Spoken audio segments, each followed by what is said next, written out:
కేటీఆర్ ఎక్కడ road show నిర్వహించినా super హిటే 5 రోజులుగా road షోలు సక్సెస్ఫుల్ గా సాగుతున్నాయి. కేటీఆర్ ఏ చౌరస్తాకు వెళ్లినా జనం అపూర్వ స్వాగతం పలికి గుండెలకు హత్తుకుంటున్నారు. మరి కాసేపట్లో సోమాజిగూడ డివిజన్ లో కేటీఆర్ రోడ్ షో మొదలు కానుంది. ఎల్లారెడ్డిగూడలోని హనుమాన్ దేవాలయం నుంచి ప్రారంభం కానున్న రోడ్ షో ఇమాంగూడ చౌరస్తా వరకు కొనసాగుతుంది. అక్కడ ప్రజలను ఉద్దేశించి కేటీఆర్ ప్రసంగిస్తారు. రైట్, ఇదే విషయానికి సంబంధించి మరింత సమాచారాన్ని సోమాజిగూడ నుంచి మా ప్రతినిధి యాసర్ లైవ్ లో అందించేందుకు సిద్ధంగా ఉన్నారు. సోమాజిగూడ నుంచి యాసర్ చెప్పండి, మరి కాసేపట్లో సోమాజిగూడ డివిజన్ లో కేటీఆర్ రోడ్ షో ప్రారంభం కానుంది. మనం చూస్తున్నాము విజువల్స్ లో మొత్తం అంతా గులాబీమయమైంది. దీనికి సంబంధించి పూర్తి డీటెయిల్స్ ఏంటి యాసర్?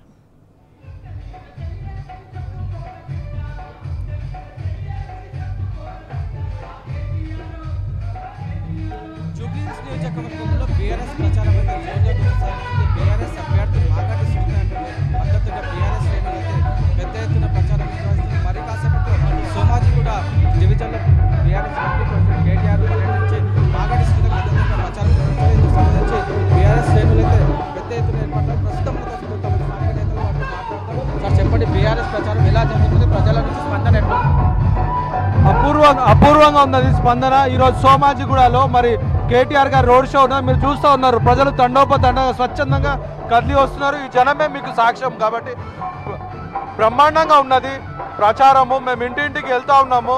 ప్రజలే చెప్తున్నారు, మీరు ఎందుకు వస్తారు బిడ్డ, మేము కేసీఆర్ గారికే ఓటేస్తాము, మేము ఆయన ఉప్పు తిన్నాము, 10 ఏళ్ళు మనం చక్కగా ఉన్నాము, ఈ 2 ఏళ్ళ నుంచి అరిఘోష పడుతున్నాం, మేము వాళ్ళకి ఎట్టి పరిస్థితులలో కూడా మేము కాంగ్రెస్కు ఓటేసే పరిస్థితి లేదని చెప్తా ఉన్నాం. కాంగ్రెస్ వైఫల్యాలను ప్రజలు ఎట్లా గుర్తిస్తారు? ఈరోజు ప్రజలు ఒక్కటి కాదు, ఎగ్జాంపుల్ ఫీజు రియంబర్స్ 10,000 కోట్లు ఇవ్వాలి, 900 కోట్లు అడుతుర్రు, అలా 300 కోట్లు కూడా ఇవ్వలేకపోతుంది. అట్లా ఎగ్జాంపుల్ చెప్పుకుంటూ పోతే చాలా ఉన్నాయి, ఒక్కటి కాదు ఎన్నో ఉన్నాయి. ఇలా బీసీలే చెప్తున్నారు, ఇలా బీసీల గురించి చెప్తున్నారు. ఒక జీవో తీస్తే వచ్చేస్తుందా?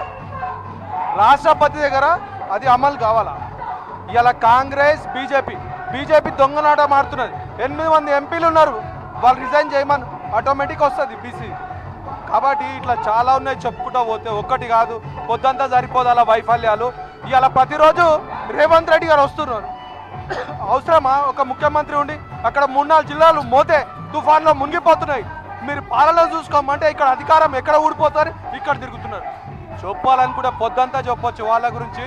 ఇవాళ ప్రజలు జూబ్లీహిల్స్లో బుద్ధి చెప్తారు ఖచ్చితంగా. మీరు చెప్పండి, ప్రచారం అయితే గడప గడపకి తిరిగి నిర్వహిస్తున్నారు, ప్రజల నుంచి ఏ విధంగా మీకు స్పందన? ఇలా ప్రజా స్పందన భారీగా ఉన్నది. జూబ్లీహిల్స్ ప్రజలు ఈ రాష్ట్రానికి దిక్సూచి కాబోతా ఉన్నారు. మరి కొద్దిసేపట్లో కేటీఆర్ గారు ఇచ్చే ఇలా సందేశం ఏదైతే ఉందో ఈ రాష్ట్రానికి ఒక నాంది వలకబోతా ఉన్నది. ఖచ్చితంగా ప్రచారంలో నిగూఢమైన నిశ్శబ్దంతో పాటు ఒక ప్రజా విప్లవం రాబోతా ఉంది. వీళ్ళు చేసిన నిరంకుశ పాలన, వీళ్ళు హైడ్రాజేషన్తో పాటు ఈ రాష్ట్రాన్ని కూలగొట్టి సర్వనాశనం చేసిరు, ఆర్థికంగా రాష్ట్రాన్ని పడగొట్టేసిరు, బీసీలకు అన్యాయం చేసిరు, ముస్లిం మైనారిటీలకు అన్యాయం చేసిరు, ఈ రాష్ట్రాన్ని అధోగతి పాలు చేసి ఇవాళ టాప్లో ఉన్న తెలంగాణను ఏ విధంగా అయితే కిందికి పడదొచ్చిరో ఈ కాంగ్రెస్ నిరంకుశ పాలనకు ఇలా సమాధి కట్టబోతా ఉన్నారు. జూబ్లీహిల్స్ ప్రజలు ఇలా విజ్ఞులు, విద్యావంతులు, ఇది ఒక మినీ ఇండియా, ఇక్కడ అన్ని ప్రాంతాల ప్రజలు ఉన్నారు. వాళ్ళు ఖచ్చితంగా ఒక రాష్ట్రానికి బీఆర్ఎస్కు ఈ సీట్లు అందించి ఒక విజయ సంతానాన్ని ఎగైపోతా ఉన్నాం. ఈ రేవంత్ రెడ్డి పాలనకు సమాధి కడుతూ ఉన్నాం. వీళ్ళు ఏ విధంగా ఇవాళ రాష్ట్రాన్ని దోచుకున్నారు, వాళ్ళ సొంత లాభం కోసం ఇవాళ కాంట్రాక్ట్ల కోసం పాకులాడుతూ ఉన్నారు. ఇవాళ క్యాబినెట్ మినిస్టర్లో ఇవాళ వాళ్లకు ఎక్కడ కూడా పొంతన లేదు. వాళ్ళు సమాజం మీద హితం కంటే వాళ్ళ గల్లబెట్టలు ఎట్లా ఎంపుకోవాలి, ఈ రాష్ట్రాన్ని ఎట్లా దోచుకోవాలి, ఎవరు కాంట్రాక్ట్లు ఇవ్వాలి, ఎవరి దగ్గరికి వెళ్ళి దోచుకోవాలి మేము అన్నదే తప్ప ప్రజలకు ఏం చేస్తాం. ఇవాళ కేసీఆర్ ఇట్లా ఇచ్చిన సామాన్యులకు ఇచ్చిన పథకాలు ఏమైనాయి, ఒక దళిత బంధు ఏమైంది, ఒక ముస్లిం బంధు ఏమైంది, ఒక మహిళల కిట్ ఏమైంది, ఇచ్చిన పెన్షన్లు ఏమైనాయి, ఇవాళ ప్రజలు ఎదురు చూస్తూ ఉన్నారు. వీళ్ళ పాలనను అంతం చేయబోతా ఉన్నారని తెలియజేస్తా ఉన్నాం. ఎక్కడికి వెళ్ళినా కేసీఆర్ హయాంలో అమలు చేసిన సంక్షేమ పథకాలు ప్రజలు గుర్తు చేస్తున్నారు. కాంగ్రెస్ వచ్చినాక మాకు ఒక్క పథకం రావడం లేదని ప్రజలు మండిపడుతున్న పరిస్థితి అయితే మనం చూస్తున్నాం. అవును, ఎక్కడ పోయినా ఇది ప్రతిబింబిస్తూ ఉంది. కేసీఆర్ గారు తన స్వరాష్ట్రం కోసం ఇలా పాకులాడి ఇలా ఈ రాష్ట్రం కోసం రాష్ట్రాన్ని సాధించిన నాయకుడు ఆయన. రాష్ట్రం కోసం పరితపించి రాష్ట్రం వస్తే ఏం చేయాలని చెప్పి నిధులు, నియామకాలు, ఇలా ఉద్యోగాలు, రైతులకు నీళ్లు, ఇలా రైతులకు ఇలా ఇచ్చిన ఏదైతే ఉందో బోనస్ కానీ ఈ విధంగా ఎన్ని పథకాలు చేపట్టిండో అన్ని పథకాలను ఇలా సర్వనాశనం చేశారు. వాళ్ళ దోపిడీ, వాళ్ళ రాజకీయ పబ్బం గడుపుకోవడానికి ఇలా ప్రయత్నం చేస్తారు తప్ప ప్రజలకు చేసింది ఏం లేదనేది 2 ఏళ్ల పాలనలో తిట్టి అధికారంలోకి వచ్చిండు. ఇలా ప్రజలు చూస్తూ ఉన్నారు. నువ్వు ఏం చెప్పి అధికారంలోకి వచ్చినావు, ఇలా ఏం చేస్తున్నావు చూసి ఈ ప్రపంచంలో ఎవ్వడు ఇంత ఒక ప్రభుత్వంలో ఉన్న ఒక నేత ఇన్ని తిట్లు తినున్నాడు నా జీవితంలో నేను చూడలే.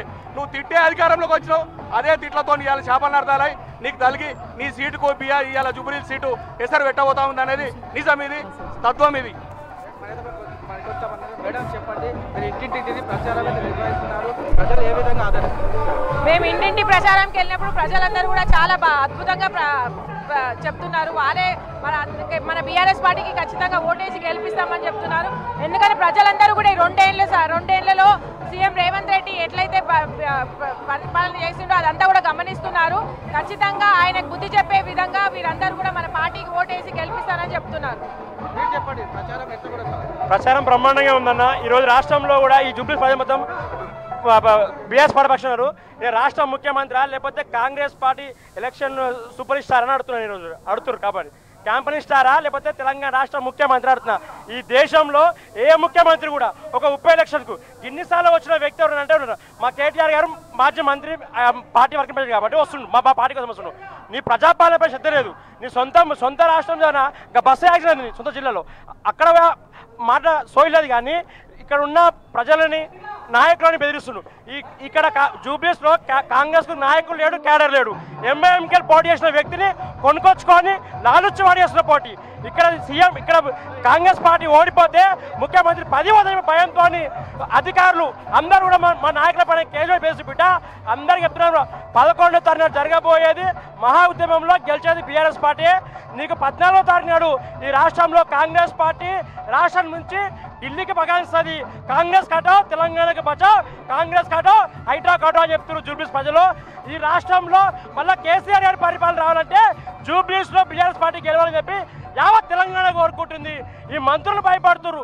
జూబ్లీస్లో ఉన్న ఇంట్లో ఉన్న ముఖ్యమంత్రి సొంత ఇలాకాలో కాంగ్రెస్ పార్టీ ఓడిపోతే లేకపోతే రాష్ట్రంలో ఓడిపోతుందని భయంతారు. 6 నెలలు కేంద్రం ఇచ్చే ఎలక్షన్ కాక తప్ప సొంతంగా ఇవ్వాలని చెప్పిన ఆలోచన లేదు. నేను ఒక మాట చెప్తా బ్రదర్, 2024 మేలో జరిగిన ఎలక్షన్లో కంటోన్మెంట్లో కూడా కాంగ్రెస్ పార్టీకి క్యాండిడేట్ లేడు. బీజేపీ పార్టీతో కుమ్ముకై ఇక్కడ ఒక కేంద్ర మంత్రి ముఖ్యమంత్రి కుమ్ముకై ఓటు కట్టతో కొనుక్కొని గెలిచిన పార్టీ కాంగ్రెస్ పార్టీ.